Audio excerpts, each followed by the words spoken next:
Sosialisasi sudah nunjuk tahu, kayak kita denda kalau udah pakai. Satpol PP Palembang bertugas mengawasi penerapan protokol kesehatan. Salah satunya wajib menggunakan masker di tempat keramaian. Sepekan ke depan sosialisasi protokol kesehatan penggunaan masker dilakukan di 5 tempat seperti pasar tradisional, fasilitas umum, pusat perbelanjaan, pusat kuliner, dan pariwisata. Kasatpol PP Palembang Guru Agung menerangkan, setelah sosialisasi mereka akan menegakkan peraturan Wali Kota Palembang nomor 27 tahun 2020 tentang sanksi denda untuk pelanggarnya.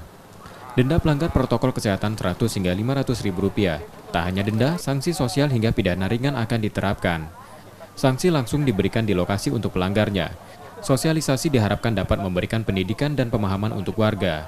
Wali itu ada sanksi 100 sampai 500 ribu.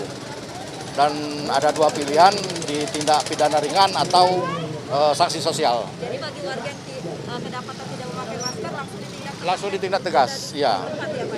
Karena hari ini kita sosialisasi 1 minggu ke depan. Jadi hari Rabu, Kamis sudah mulai dilakukan ya Pak. sanksi. Sosialisasi aturan protokol kesehatan serentak dilakukan di Palembang di 6 lokasi, yakni Pasar 10 Ulu, 16 Ilir, Lemabang, Kilometer 5, Satelit Sako, dan Terminal Karya Jaya.